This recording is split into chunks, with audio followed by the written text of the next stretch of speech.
gini, jangan sampai mentang-mentang bisnis kita masih kecil.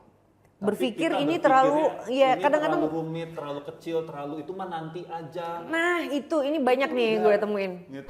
Untuk UMKM ada pengecualian loh. pengecualian, UKM Indonesia dulu benar-benar memantau Undang-Undang Cipta Kerja itu. Wow, mantap. Kalau sampai nggak ada pengecualian bagi UMKM, mau gue. Wah, keren.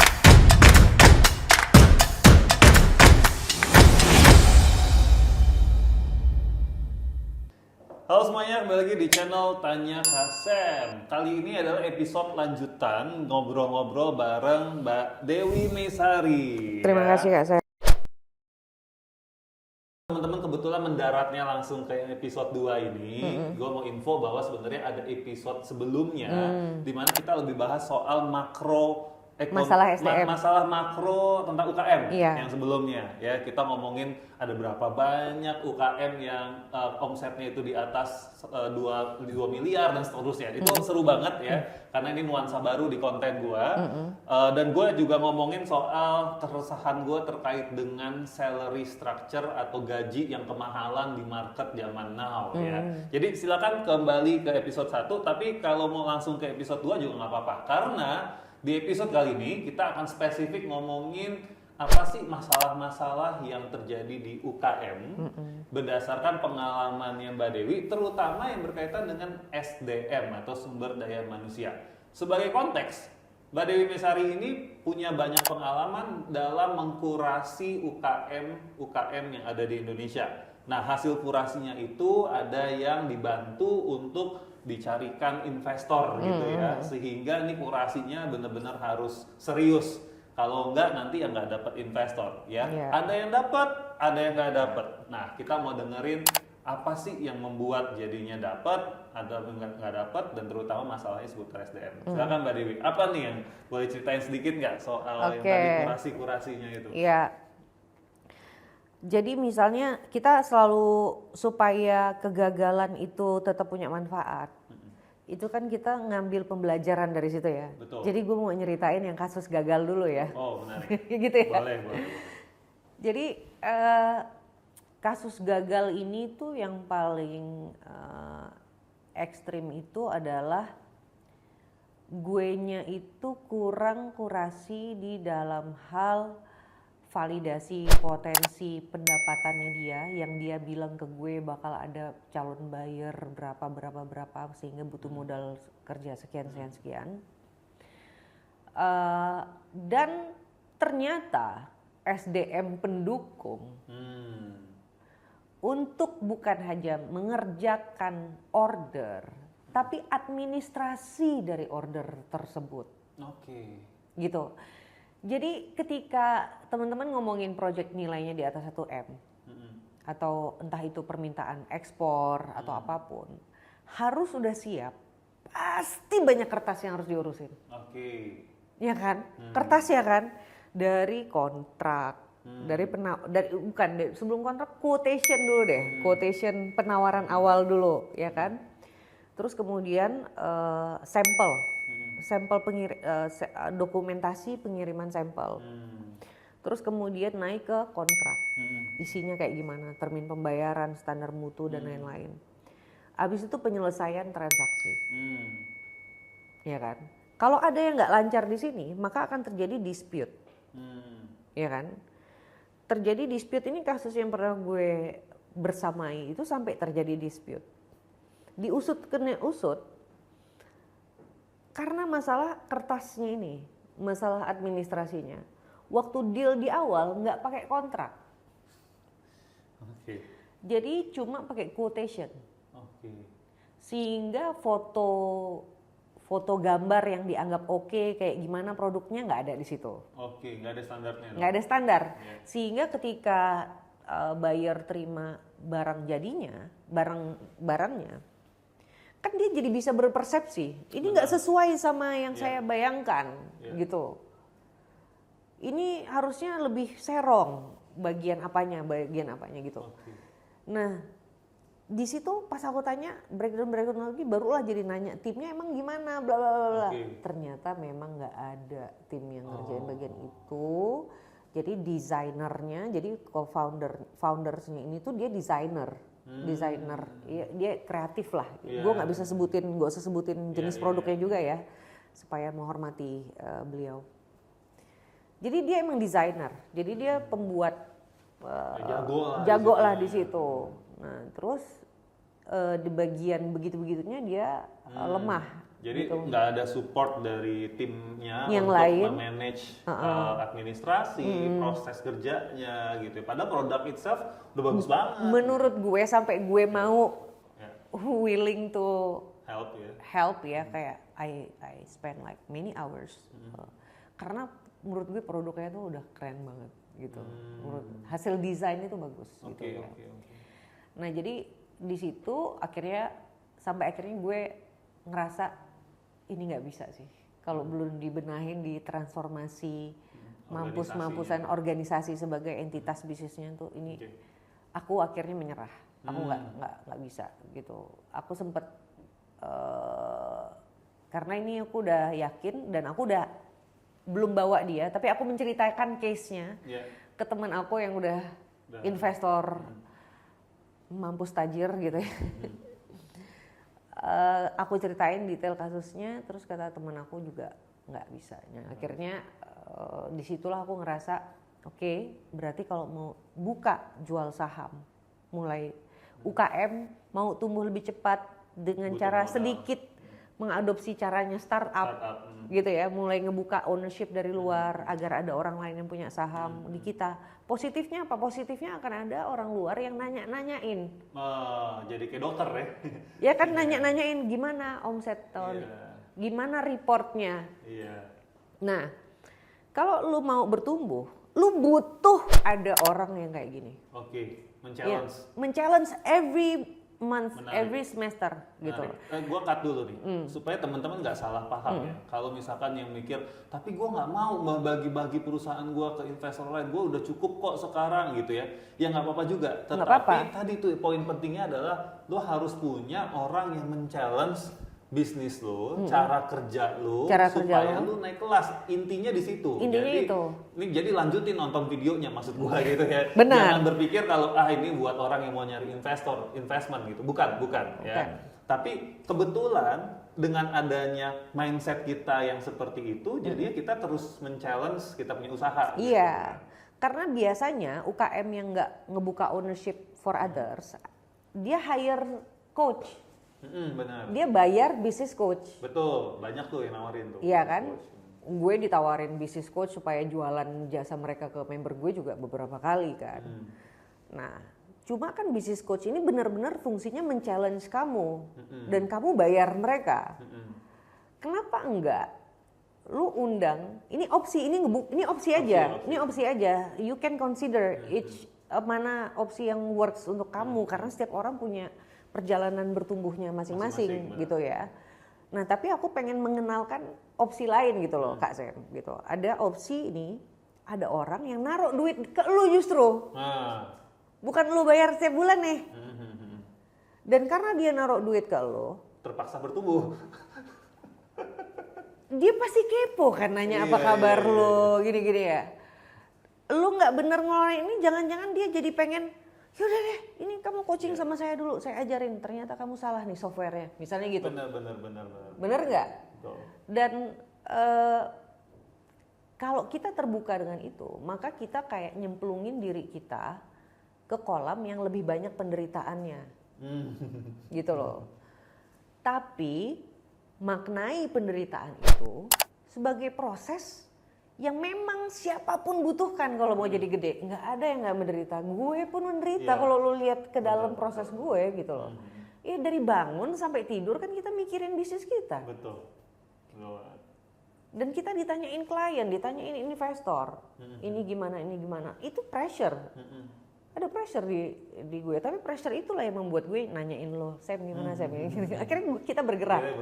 Kita bergerak gitu kan. Ke arah untuk berkembang gitu. Nah jadi di situ tuh masalahnya gini, ternyata setelah gue sampai bingung, bahkan bingung dari proses gimana ngerekrut Sam. Terus ditanya lagi, yang ngerekrut kayak dibikin aja publikasinya, Anda nyari pekerjaan apa, tugas apa yang mau dikerjain. pas dia ngomongin kayak gitu, nulisnya gimana? Nulis iklan lowongan kerja gitu ya. Iya, sampai kayak gitu Sam. Iya.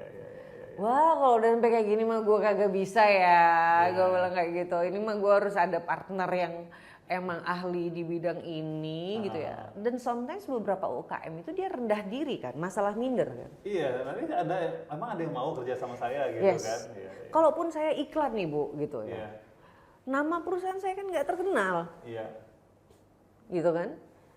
Emang ada yang mau ngelamar gitu. Padahal banyak banget pengangguran. Yang gue bingung kan itu ya. Iya. Kan pengangguran tuh Banyak banget. banyak banget 10 juta gitu ya. Aduh, kalau kita bahas ini lagi gue makin pusing Sam. Maksudnya yang nyari kerja yang nganggur, Gen Z yang katanya nggak belajar dan nggak kerja juga katanya hampir 10 juta gitu kan ya. Nah jadi tuh aku bingung, jadi aku tuh mau nanya Sam gitu. Jadi kalau misalnya ada perusahaan lagi kayak gini, mereka tuh mulai dari mana gitu.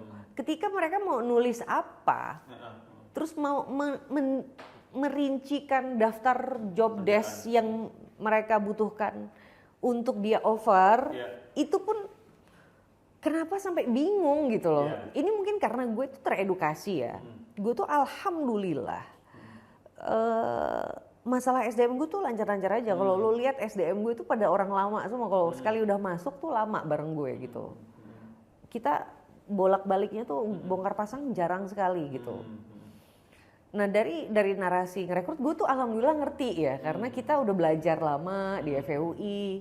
Ada manajemen SDM gue ngambil waktu itu ya, satu semester lumayan ya, gue ngambil manajemen SDM sama budaya organisasi. Ya, nah jadi dari situlah kita berguna untuk bisnis kita sendiri ternyata. Nah cuma kan untuk ngejelasinnya lagi nih kan, nah itu loh yang gue tuh bingung gitu loh. Ternyata nalar umum bagi gue karena gue pernah sekolah itu tidak otomatis orang lain tuh di bisnisnya dia tuh ngerti gitu loh. Intuitif tuh ngerti gitu loh. Ngerti sih, karena gini ya, kalau dari pengalaman gue pertama adalah nggak semua business owner itu punya kesempatan untuk belajar manajemen secara keseluruhan. Kayak tadi yang cerita di episode sebelumnya ya, yang desainer atau hari ini episode sekarang desainer.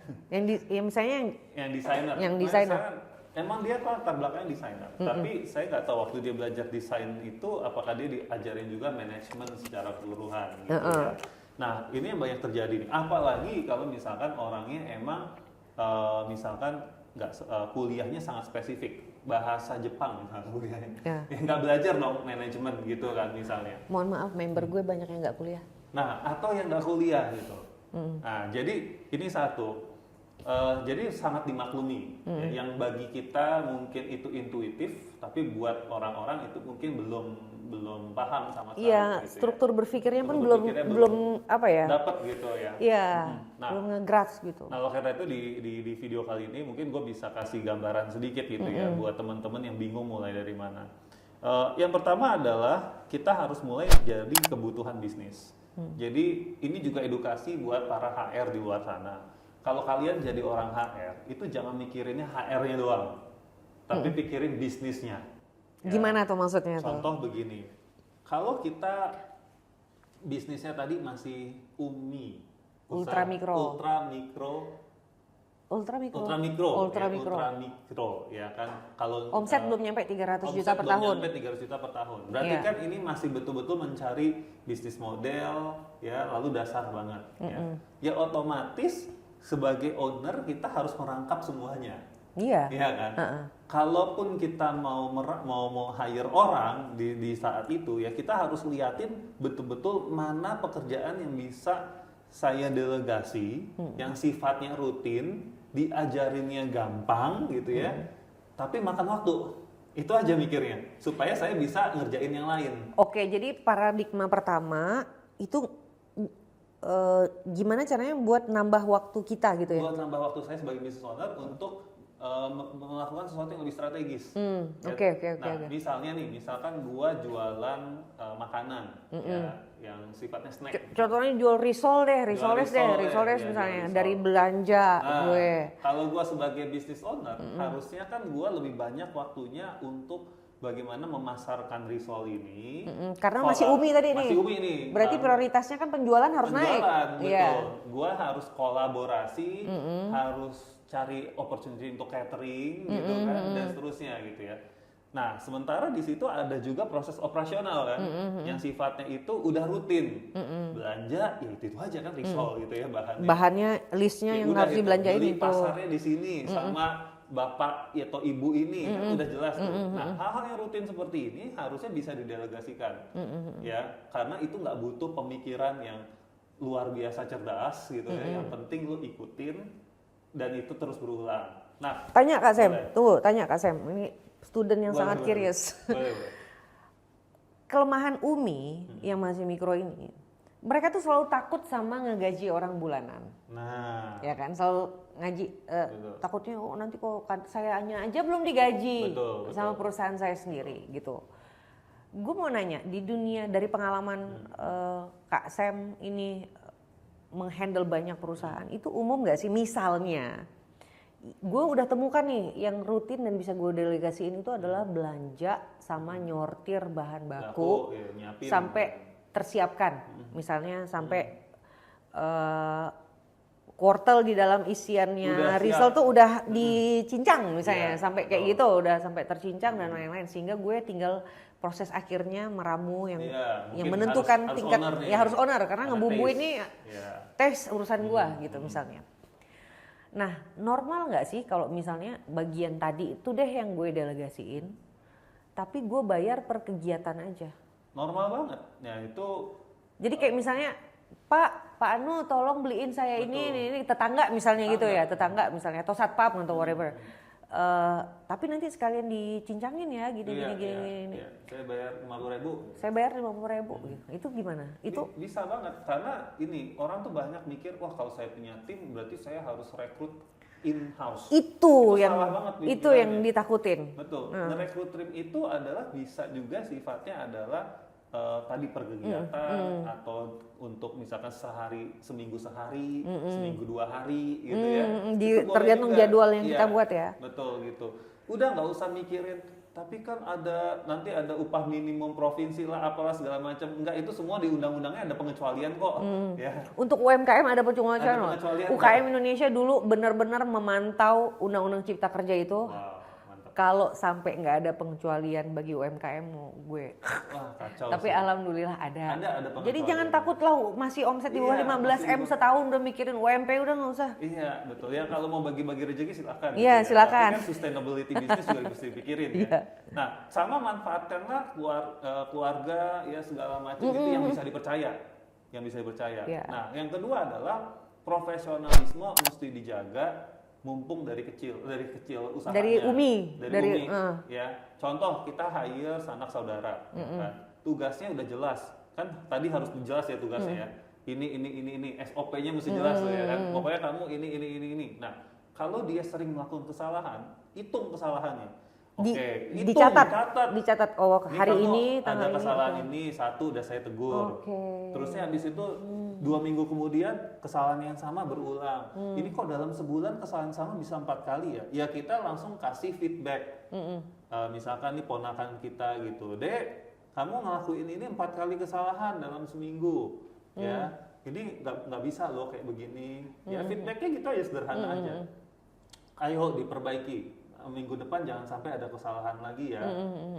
Minggu depannya lagi, bulan depannya lagi 2 kali kesalahan. Progres dong, kita hargai. Kita hargai. Itu kan basic. Karena berkurang. Nah, ini sebenarnya cikal bakal kalian punya yang namanya KPI atau Key Performance Indicator. Jadi begitu kita menerapkan KPI yang sesederhana itu, profesionalisme tuh udah kerasa. Gitu.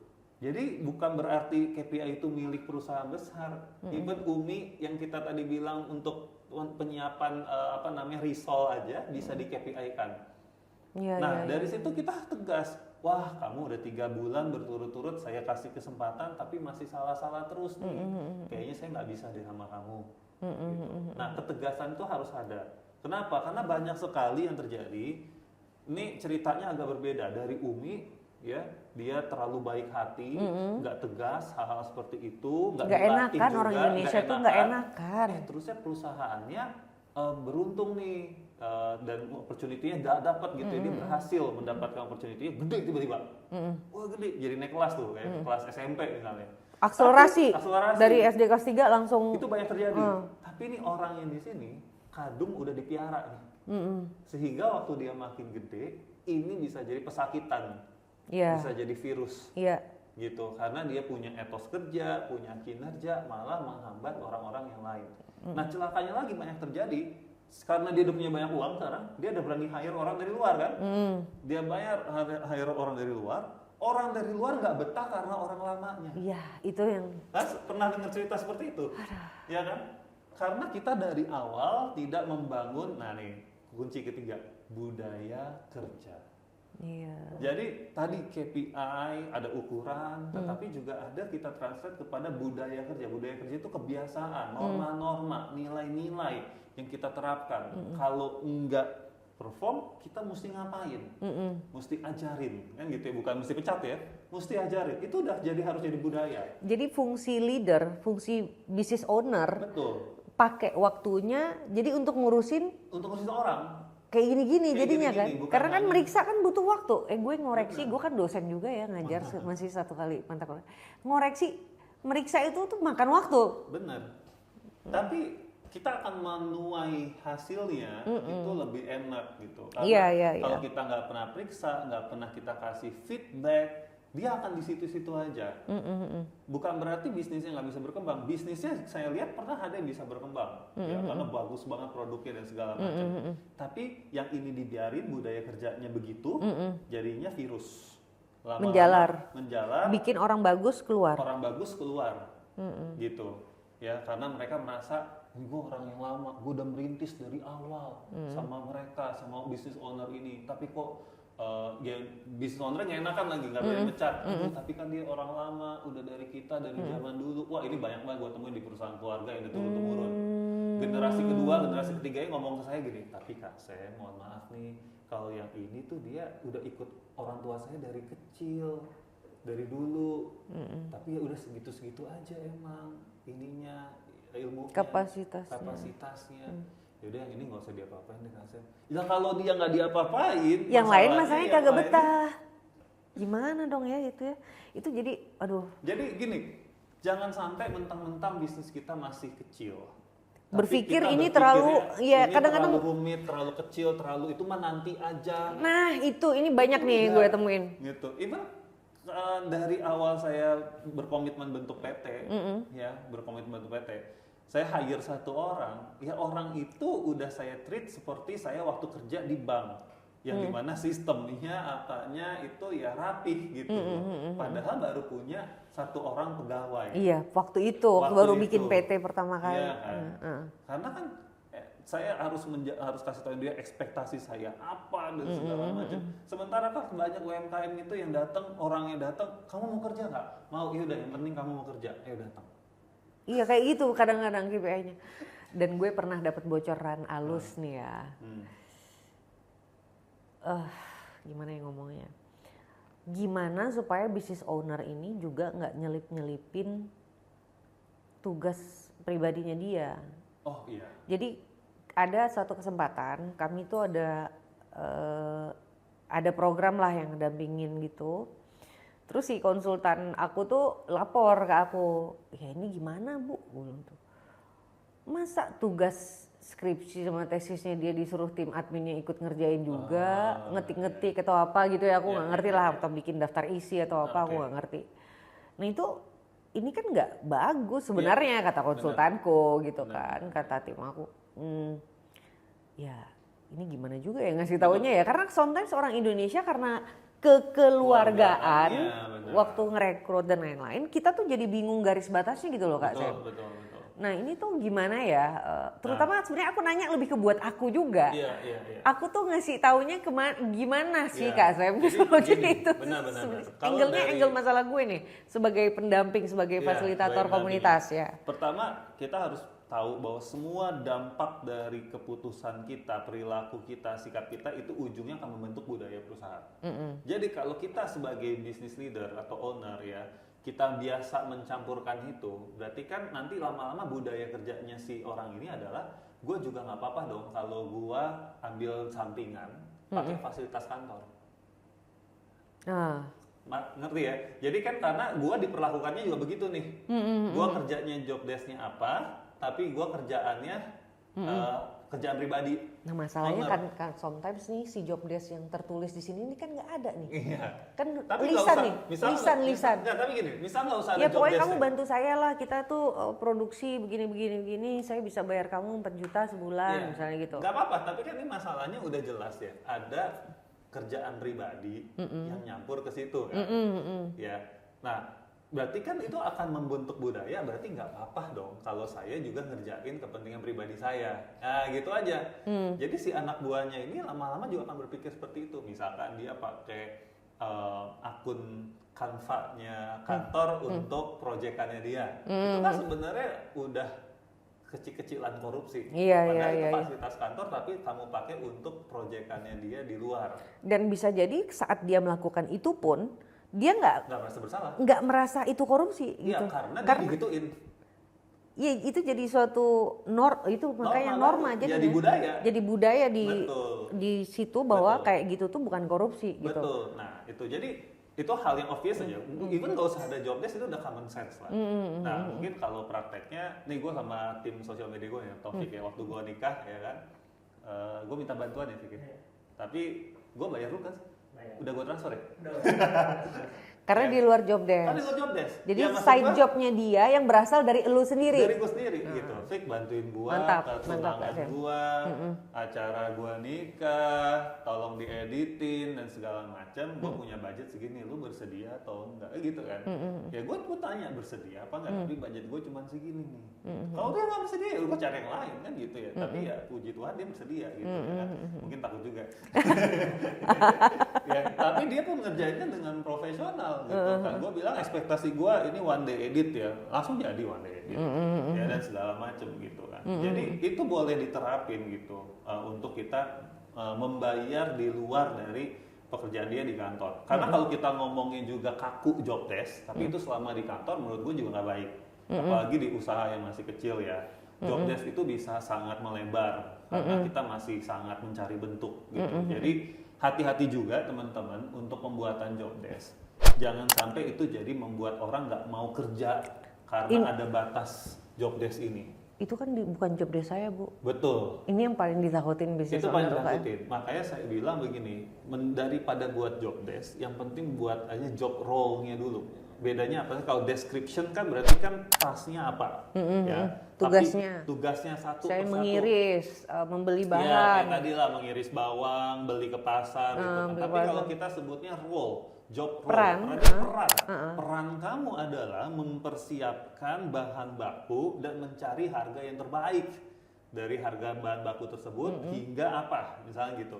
Nah, dalam prosesnya ternyata dia harus cari pasar lagi yang lain untuk harus cari supplier.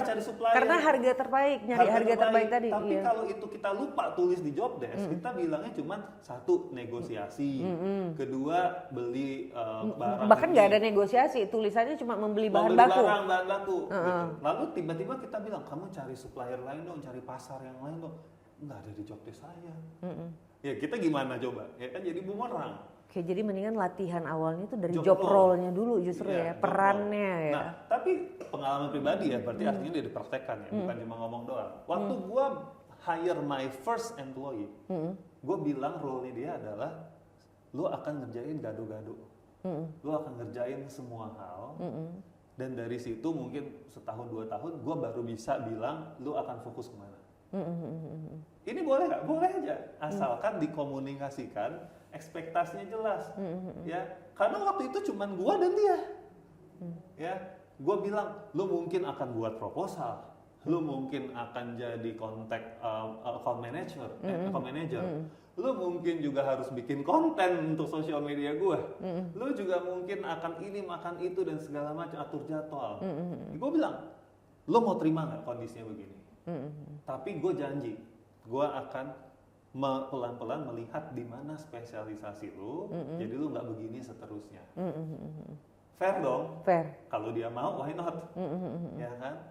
Sama buat teman-teman, ini tips buat kalian yang usahanya masih kecil. Ekspektasi di awalnya mesti jelas. Nah ini juga akan menyaring kita untuk mendapatkan orang yang tepat. Kalau kita nggak ngomongin yang pahit-pahitnya di depan, jadi kita akan mendapatkan orang yang ekspektasinya terlalu tinggi. Ya, jadi gua bilang waktu awal pertama bonus belum tentu dapat. Tim gua itu baru dapat bonus setelah 3 tahun kita berjalan. Gitu. Nih, Taufik termasuk yang beruntung. Ya, pas dia ngerasain masuk, udah dapat, udah dapat bonus. Karena kita merintis gitu dari awal tanpa modal bombastis gitu kan, modalnya. Ya lu bukan startup yang bukan yang series A, modal, series B, series C, bukan. Gitu. Kita satu sama satu gelombang kayak gitu, satu selera ya. Jadi pelan-pelan aja. Gitu ya. Jadi teman-teman ini tips ya, boleh kayak begitu, asalkan di atas kertas. Jadi kalau nggak percaya, itu ada offering letter untuk karyawan pertama gue. Bahkan ada tulisannya, status lo apa ini.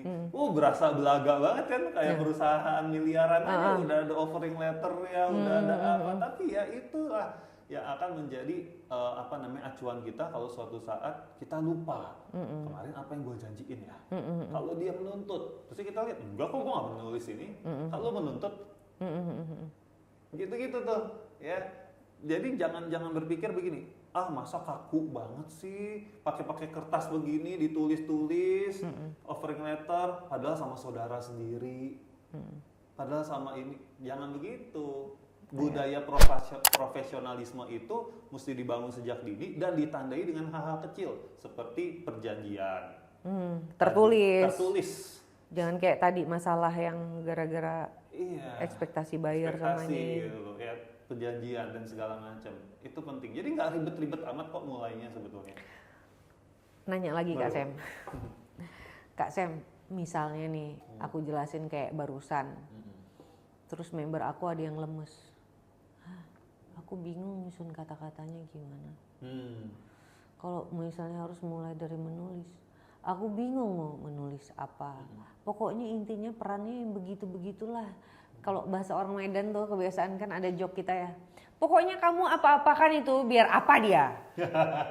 Ya kan? Nggak jelas banget ya. Nggak jelas banget kan. Nah cuma emang banyak yang aku pernah bikin workshop nulis vision statement. Iya. Karena kayaknya kalau lu bingung di urusan sini, lu bingung nggak sih di arah bisnisnya gitu ya? Betul. Gitu. Tau nggak lu? Gue pikir tuh 2 jam cukup.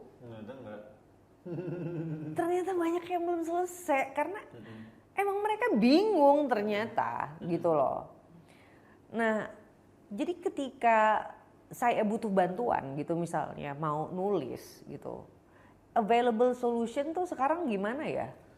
Mereka apakah ada template, apakah harus ikut workshop, apakah ketika beneran pokoknya begini dia bisa ceritain, saya tuh masanya begini, tapi memang tuh orang yang bisa bantuin saya ngurusin ini, standar mutu, terus meriksain iniin ke klien, segala itu tuh yang kayak gini-gini nih yang saya nyari nih Bu, gitu. Iya. Terus pas begitu ditulis, bingung. Gimana ya, bingung. Nah ini teman-teman yang kayak gini nih kita apain Kak Sam?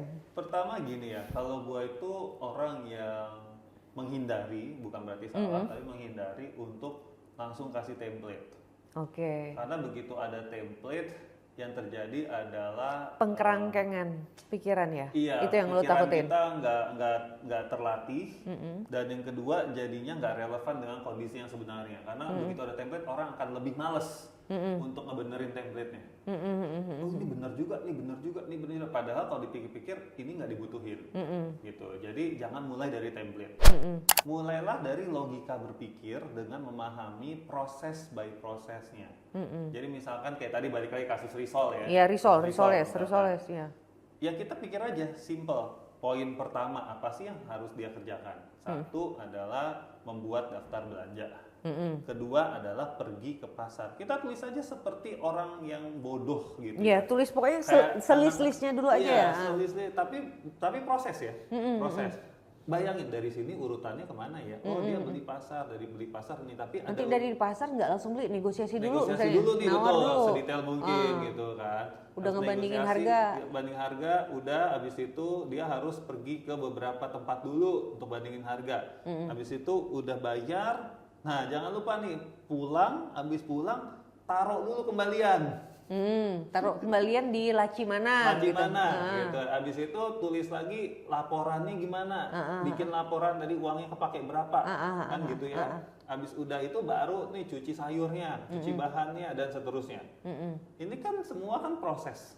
Ya itu udah bisa ditulis jadi Kan 12 poin tuh kan? tadi. Iya. Udah 12 Iya. poin tuh ya tadi teman-teman. Udah itu kan gampang ya. Harusnya gampang karena itu hal yang pernah kita kerjakan, ngerti nggak? Sudah kita kerjakan dan sebenarnya ada di benak Ada di kepala pikiran kita. sini, ya. Tinggal kita tulis by proses. Nah, kalau kita udah melihat semua prosesnya ini, ya, Kita baca lagi. kita baca udah lagi. dari Ada yang nomor 1 terlewat sampai nggak? 15 gitu kan. Nah, ada yang terlewat nggak? Oke. Oh iya, nanti kepikiran. Oh iya, harusnya di sini tuh ini dulu tambahin gitu ya. Nah, baru kan kalau kita sekarang mau ngasih tauin ke orang nih, mau ngerekrut, kerjaan kamu itu apa sih? Boleh nggak kita kasih list itu? Ya boleh-boleh aja gitu ya. Tapi ini adalah bilangnya ini gambaran prosesnya ya. Kamu akan begini, gambaran prosesnya. Nah ini menarik nih, bisa tips nih. Ini tipsnya unik. Dari gambaran proses yang tadi itu kan detail. 15 list misalnya 15 gitu. list. Kamu tanya nih ke si kandidatnya, di antara 15 hal ini, yang pernah kamu kerjain yang mana? Ya. Tanya aja langsung ke dia. Iya Suruh kan, lihat listnya. tanya gitu. Yang kamu udah pernah kerjain nggak? Kamu pernah ke pasar nggak? Pernah, berapa kali? Saya sebulan sekali lah. Aku kurang. Gua harus butuh orang yang sering ke pasar. Gimana caranya? Agar intuisi kepasarannya Betul, ada gitu ya. Gimana caranya dia bisa negosiasi kalau hanya sebulan sekali ke pasar? Ya ini kalau ngomongin ceritanya beli di pasar, bukan di Shopee ya, bukan di Tokped gitu. Ini ya. ke pasar yang Ini benar contohnya pasar. biar sederhana aja ya teman-teman ya. Jadi artinya di sini kita bisa lihat kompetensinya dia berdasarkan pengalaman sebelumnya. Kasian, tapi gimana kalau saya carinya orang yang tidak berpengalaman sama sekali gitu, nggak apa-apa deh. Ya tanya, ini kan ada job desk, ada tasnya, Mau nggak kamu kan ngerjain ke ini? pasar. Mau nggak? Nah, Kamu mau nggak ke pasar? Kamu at least tahu nggak ke pasar? misalnya kita simulasi. Pasarnya di mana dulu, Bu? Misalnya. Pasarnya di mana dulu, Kak? Misalnya. Nah, Kan kamu saya nanya, misalnya dijawabnya kayak gitu misalnya. Saya bilang nggak tahu. Menurut kamu gimana? Saya nggak tahu juga, gimana tuh, Kak? Nah, kita akan tanya. Biar kamu tahu kamu mau ngapain. Ya, saya cari tahu misalnya pasar kalau di dekat sini ya. Lewat apa kamu cari tahu ya? Googling dulu misalnya ya. Kita Aku stop di googling situ. dulu.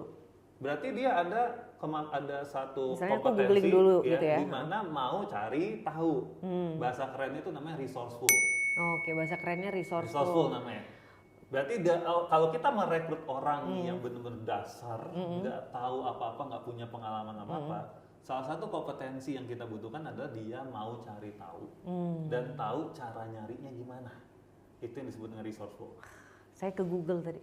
Nah, ke Google. Saya ya jadi kan? tahu, oh pasar Kemiri Pak, ada pasar Kemiri, pasar Cilandak, Betul. Sebentar saya coba cek forum-forumnya ya. Nah, Katanya yang paling murah di pasar Kemiri Pak. Nah, atau ternyata ini Misalnya kayak gitu. Bukan ini Karena ternyata dia statusnya pasar induk. daging, Nah, ini ternyata sayuran. gitu. ah. Nah, itu aja menurut saya udah poin sangat plus. Karena dia resourceful kalau Resourceful. reaksinya seperti itu. Kalau reaksi seperti itu. Jadi Thank you, Kak Sam. nggak mesti semua orang itu yang kita rekrut udah pengalaman. Kalau udah pengalaman bagus. Tapi kalau nggak pengalaman, bagi saya itu resourceful itu salah satu yang penting. Sama kayak waktu saya rekrut my first employee, dia nggak pernah kerja di consulting. Walaupun latar belakangnya di HR, tapi HR-nya waktu itu adalah payroll, ya ngitung-ngitung nih. Sementara yang saya ajarin lebih strategik HR. Ya, tapi yang saya lihat adalah ada keinginan tahuan yang besar di diri dia. Ada usaha ingin berkembang, gitu ya. Karena saya udah pernah, nah ini luxury-nya saya pernah bergabung di satu komunitas dengan dia dan ngadain trip bareng. Akhirnya sempat ada masa Ada interaksi dalam lah di Betul, sana. saya lihat inisiatifnya. Nah, inisiatif juga penting ya. Tadi resourceful dan inisiatif, nggak diminta tapi mengajukan diri. Nah, menurut saya itu dua hal yang saya selalu lihat ya. Mau apapun pekerjaannya, kalau nggak inisiatif, kalau nggak resourceful, udah kelar sama gua. Aku udah kelar. Iya. Hopeless udah. Tim saya gitu ya, banyak yang dari magang, clueless, nggak tahu mau jadi apa. Saya coba-coba, nih lo ngerjain ini. Akhirnya aku suka yang ini, kan inisiatif. Iya. Saya mau yang di sini. Sekedar dia cerita. Saya mau suka yang saya mana? suka yang ini. Itu aja gitu. Boleh nggak saya ditempatkan di sini? Nah, itu udah menurut saya itu udah more than enough gitu ya. Iya. Oke. Get it. Karena saya punya bandwidth untuk ngajarin. Perusahaan saya bukan yang lagi bangkrut dan mau mati. Kalau saya bangkrut dan mau mati, mungkin harus cari orang-orang yang udah langsung kasih direct impact. Tapi kalau kita masih belum mau bangkrut dan mau mati, kita masih punya room untuk kasih kesempatan waktu untuk orang belajar. Yeah. Nah, ini penting gitu loh.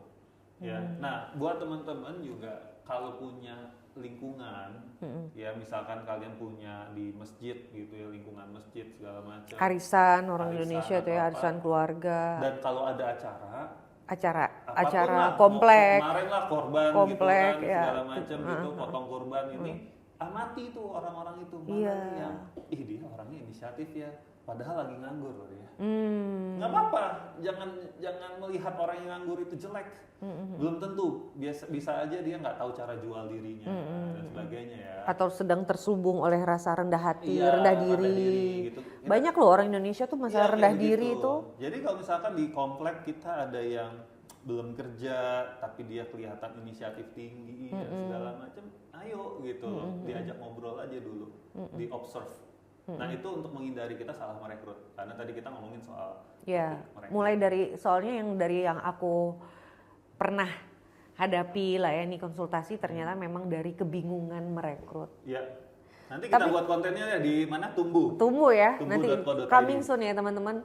Tapi ini saya boleh wrap up sedikit ya Kak Sam ya, karena kan giliran di episode ini gue boleh nanya-nanya, gue jadi student kan ya. Berarti buat teman-teman UKM yang pengen berbenah supaya 1-2 tahun lagi bisa buka pintu, lebih pede ngundang investor masuk.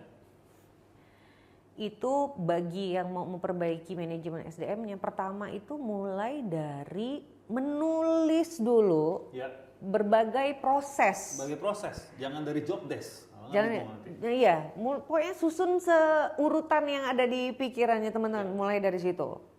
Nanti setelah list pertama jadi, baca lagi, pasti muncul rasa kayaknya kurang di sini. Betul. Nanti dihasilkanlah yang versi udah terbaik, udah diperbaiki. Betul. Abis itu mulai bisa rekrut orang yang lebih tepat.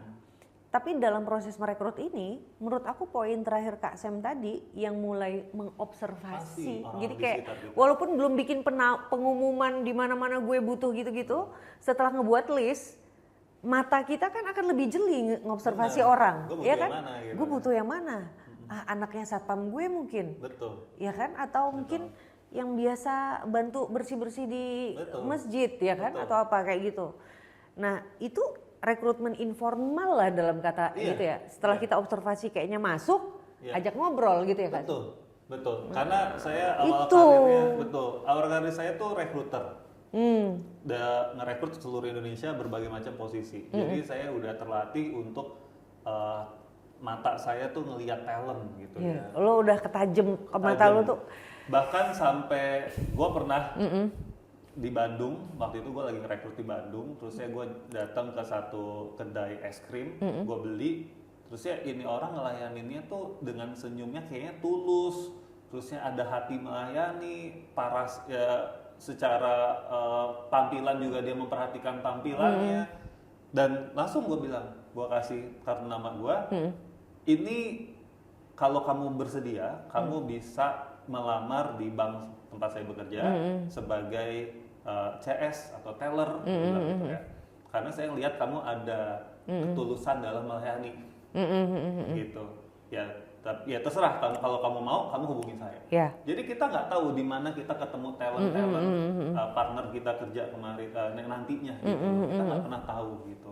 Dan alangkah baiknya kalau kita sebagai business owner, mata kita nih matanya tuh harus udah melihat mata talent scouting ya. Nah, ini sekalian buat Mbak Dewi nih. Ini yang ngajarin gue ini siapa? Adalah mentor gue namanya Pak Steven Agustino Yudianto. Dia bikin buku namanya From Leadership to Talentship. Ya, jadi leadership to talentship. Jadi jangan ngomongnya cuma leading, tetapi juga ngomong soal membentuk talent dan mencari mengenali talent. Talent ini artinya orang yang berpotensi ya teman-teman. Kayak menajamkan radar kita talent. untuk melihat talent-talent yang cocok untuk perusahaan kita gitu ya. Nah, ini ada contoh praktisnya yang pas gue baca, ini gue ketawa-ketawa sendiri karena gila, ini contoh ini yang dia lakukan ke gue waktu gue jadi fresh graduate. Gitu, dimana supaya gue sebagai talent karena dia lagi mengawasi gue, itu kelihatan ini talent beneran atau enggak. Dan yang kedua, kalau konteksnya di perusahaan yang besar, ya bagaimana cara membuat si talent ini itu bisa kelihatan. Kalau konteksnya di perusahaan yang dibuat orang ratusan orang. Nah, yang di buku ini nih udah dipraktekin ke gue. Sehingga lu sebegitu. Iya, sehingga hasilnya. Ngerti gue, sampai merinding nih gue. Benar-benar, sehingga hasilnya waktu gue kerja di bank, selama gue 6 tahun kerja di bank, hampir setiap tahun gue naik pangkat. Hampir setiap tahun. Padahal untuk kerja di bank itu, kalau lu naik pangkat, setiap satu pangkat aja itu lu bisa naik 4 tahun. 4 tahun baru naik satu pangkat. Nah kenapa? Karena gue bersyukur, beruntung dapat leader yang udah ngerti dan talentship ngajarin gue soal ini. Oke, I have to read this book as well. Nah, ini penting banget ya. Salah satunya tadi yang gue jelasin dengan involve orang-orang tersebut dalam project-project kita. Atau kalau kebetulan ada project bareng, acara 17 Agustusan, jadi panitia. Lu jadi panitia, dia jadi panitia, lo eyeing on him atau her gitu. Ini Bu bisa nih. Ya nggak apa-apa. Karena leader itu dia bisa punya mata talent dan waktunya dialokasiin untuk, jadi inget quote-nya Steve Jobs gue. Apa tuh? Kalau ini Steve Jobs atau bukan ya? Nanti netizen tolong cek ya. Tapi aku pernah dengar quote, lu tuh harus cari alokasiin waktu supaya dapat talent yang tepat. Karena begitu lu dapet talent yang tepat di posisi yang tepat lah, setengah pekerjaan tuh selesai. Benar. Karena detail-detail yang lainnya nanti udah dia yang dia inisiatif yang betul, soal inisiatifnya itu tadi, resourceful-nya itu. Jadi dia nanya ke kita pun setelah dia mencoba banyak hal dan masih kebentur juga baru curhat ke kita gitu kan. Betul sekali. Itu namanya talentship ternyata. Gue baru tahu ini ilmu baru Kak Sam. Istilah baru ya. Aku ilmu baru nih aku. Betul. Ini buat Mbak Dewi. Thank you. Anda sudah mau bersedia diundang ke podcast kita ya. Tapi kan sebenarnya aku yang minta diundang. Enggak apa, aku juga pengen. Oke. Kita juga ada webinar ya, teman-teman. Nanti kita tulis di komen kali ya, atau di deskripsi ya tentang aku webinar. Akan baca banget ini. Kalau emang kayak gitu isi dalamnya, aku pun akan membutuhkannya. Kita kasih link webinarnya juga ya, ke Mbak Dewi. Siap. Nah, gitu. Oke, kalau gitu sebagai rekap ya, jadi tentu banyak banget masalah-masalah di SDM, cuma mudah-mudahan tadi teman-teman dapat belajaran hal-hal yang simpel dalam merekrut orang yang benar. Dan nggak mesti harus lewat announcement yang formal. Iya, nggak mesti announcement yang formal. Bisa lewat ngintip orang dulu gitu ya. Kalau mau bikin iklan rekrutmen, mungkin kita bahas di lain waktu ya. Karena itu banyak lagi ilmunya. Mungkin di tumbuh.co.id nanti kita akan bahas lebih detail, ada chapter by chapternya. Ya, lalu terakhir juga bagi gue mindset gue adalah dari sejak kita kecil kita harus mindsetnya sebagai pemain besar. Betul. Ya, sebagai orang yang profesional, belajarlah jadi profesional, budaya profesional dari sejak kita kecil. Kalau enggak, nanti orang-orang lama kita ikut dari awal itu akan jadi virus pelambat yang tidak baik ke depannya. Gitu aja dari saya. Aku boleh nambahin dikit nggak? Aku pengen netizen yang nonton video ini berani bercita-cita lebih tinggi. Kalau mau jadi business owner, bercita-citalah sampai jadi bisnis besar. Karena kita butuh banget pengusaha skala besar agar daftar old money itu nggak cuma pindah posisi tapi isinya sama. Amin. Pengen list yang lebih panjang dan lebih baru isinya 10-20 tahun ke depan. Agar apa teman-teman? Agar Indonesia bisa makin kuat karena talenta-talenta sama perusahaan-perusahaan dari kita sendiri. Aku tuh cuma sekarang takut Indonesia tuh jadi tanah konsumen. Betul. orang asing semua bikin perusahaan di sini, jualan produk kita dari consulting sampai sikat gigi atau sampai baju gitu ya. Padahal kenapa enggak kita jadi tuan di tanah kita sendiri. Betul. Itu sih campaign gue tuh, gue pengen banget lebih banyak orang yang berani bermimpi besar biar kita bisa jadi tuan di tanah kita sendiri. Buat gue di F-Project nih Mbak, gue mau mewujudkan itu salah satunya buat F-Project. Kalau mau bikin KPI, udah nggak usah ke consulting yang mahal-mahal itulah, yang punyanya luar negeri itu ya. Sama kita lebih murah, kualitasnya pun juga bisa dibandingin. Saya percaya, saya berani bandingin. Coba nanti kalian buat yang kerjain di perusahaan gede ya, coba bandingin deh gitu ya, sama consulting yang gede-gede sama yang kita kerjain, mana yang lebih relevan hasilnya. Pasti yang consulting lebih relevan. Ya. Karena yang di besar-besar itu kurang membumi kebanyakan. Kebanyakan kurang membumi gitu ya. Tapi mereka punya keunggulan yang berbeda sama kita gitu, tapi kita bisa compete dalam area tertentu. Iya. Jadi artinya kita nggak mesti menang di segala hal, tapi saya di F-Project yakin bisa menang dalam hal misalkan membuat KPI gitu ya, dan strategi perusahaan. Nah itu aja dari teman-teman, semoga ini membantu. Mbak Dewi, Instagramnya boleh di-share? Oh ya, Dewi Misari @UKM Indonesia ID juga. Oke. Kalau mau lihat konten-konten pembelajaran tadi, langsung aja ke website tumbu.co.id-nya. Tumbu.co.id. Kalau mau lihat, mau ngintip kayak apa sih belajar di Tumbu, kuisnya kayak apa sih. Menarik. Dan coming soon akan ada masterclass bareng Kak Sena. Oke kalau gitu, thank you semuanya. Jangan lupa share videonya kalau bermanfaat. Bye-bye. Bye.